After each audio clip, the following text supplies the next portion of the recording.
Joining me now to talk about being prepared for the consequences of any USA-Russia war is Abdel Bari Atwan, Editor-in-Chief of Royal Yum. Thanks, Abdel, for coming back on. Let's just start with whether chemical weapons allegations have become the political weapon of choice for Western, or to excuse Western expansionism. If you remember, Saddam Hussein used these chemical weapons. He was on the American and the British side at that time. Nobody said a single word about him. So it tells you it is a political weapon. They use it against the people who are against them. But if you are in their camp, you are immune from this political weapon. And that is what is happening in Syria now. Okay, they are accusing Bashar al-Assad of using this. Why should he use it? For example, he was winning the war there. And the rebels or the armed militia are leaving. Of course, Donald Trump is very unpopular in European nations, but arguably, could he actually be being very clever here, trying to triangulate between his base that voted him in as an ardent peacenik who didn't want Western interventions, and people like John Bolton, now his national security advisor, and the so-called deep state that is part of makes a lot of money out of wars? I see it a different way. Yeah, I believe he lost the plot in Syria. He is defeated completely. This man actually talking through his calculation, his calculator, judging from the profit and losses. So this is how he actually behaves and how he runs his policies. You remember, he received the Chinese president about 3 months ago or 4 months ago as a hero, and he was praising him, praising his government, praising his country for doing trades with the United States. Now, he changed the whole thing.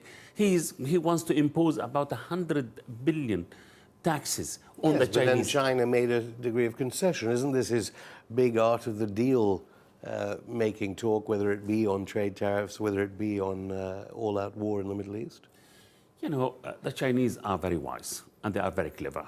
They know he is like a raging bull, and they don't want actually to enter a trade war with the biggest customer. Talking about the Chinese export, it's the biggest. A lot of the American working classes, arguably, though, would want him to. Let's just get back then, maybe to Britain. Yeah. And Britain's strange, arguably, role in here. Do you think Britain is stoking this conflict up? I mean, the UK, of course, being a key backer of the white helmets linked to Islamists in Syria. We know those people are part of the armed groups in Syria, and they are financed by the West in a way or another. For Britain actually to go and bang the drums of war, I think this is very serious matter. We haven't forgotten the lies of weapon of mass destruction in Iraq. We haven't forgotten also other lies about using chemical weapons in Syria. It is, we need proof. Okay, this country is supposed to be a rational country. So they always lecturing us in the third word that, look, you have to be rational, you have to look for proof, you have to document your evidence, and before you're issuing any judgment. The same thing about the poisoning of this Russian agent, Russian spy. Or British agent. Or British agent, yeah, okay. So look what happened. His daughter she was actually cleared from any problems, health problems, and she's safe, and he's progressing without even this man being killed by this poison. They kicked out 150 Russian diplomats. So is this rational? Diplomatic moves, for example, without evidence, even without listening to the British lab, which said clearly that this poison, this nerves gas, is not coming from Russia. There are 16 countries in the world who produce this kind of poison. So I don't know. Theresa May, I believe, is committing a grave mistake. She is in trouble because of Brexit. Definitely, she would like to divert attention from her internal problems, and she didn't go to the parliament actually to consult with them about her moves, whether toward peace or wars. She may yet do this week. But it's just, I mean, without getting too conspiratorial, and I'm sure the government does deny this is a means to distract the public away from Brexit, there are British Islamists amongst the rebel groups in Syria, many of whom may wish to do us harm here in this country. Would this at least stop them from coming to this country if the war is fought over in Syria? You know, in the beginning of the crisis in Syria, who supported the rebel? Who encouraged the British to go and fight, Muslim British, to go and fight in Syria? It was David Cameron. It was Sarkozy. You know, they encouraged them to go there.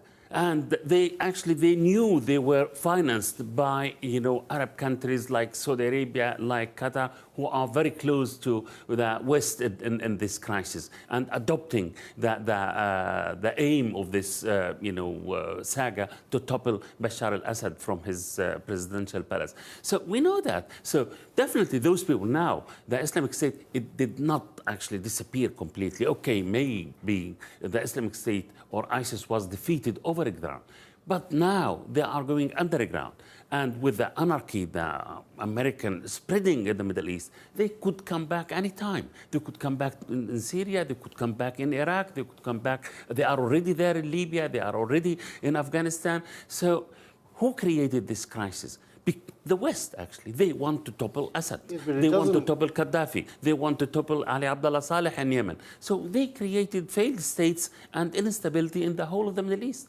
Has British foreign policy become really an adjunct of Saudi and Israeli foreign policy? I believe, yes. I believe, you know, the foreign policy of Britain is manipulated by the Israeli first and by the money of the Gulf states. To be honest, it is to create havoc, instability in the Middle East, so they can actually milk these weak states in the Gulf region in particular, who are fully dependent on the West for protection. When President Trump said, we must actually be paid for the protection of those people, we are protecting them. They cannot survive for weeks without us. Okay, so, except that, of course, with Syria, as you've said, Assad won the war, no matter what happens, yes. Even strikes against the SA-400 units or whatever. Is this the death throes of these kinds of NATO powers doing this in the Middle East now? Because they're getting, to some observers, being seen as increasingly desperate as they cope with their own populations, obviously, austerity and the Western economic crisis? I believe, you know, the American will lose and they will be in trouble. There are 2,000 American troops in Syria and there are 6,000 troops in Iraq itself. And there are a lot of signs, a lot of reports that there will be a guerrilla warfare against these troops in Syria and Iraq. Ali Akbar Wilayati, the advisor of the Grand Murshid of Iran, the Grand Ayatollah, he was in Syria and he said clearly that we are going to fight the American troops on Syria and Iraq. And also, he said clearly, we are going to actually recapture Idlib, which is the biggest city in the northwest of Syria. We are going to capture it and bring it to the Syrian sovereign government. So this is how the situation is developing now. And I believe when President Trump said, we are supposed to pull out all our troops from Syria, I believe he was correct.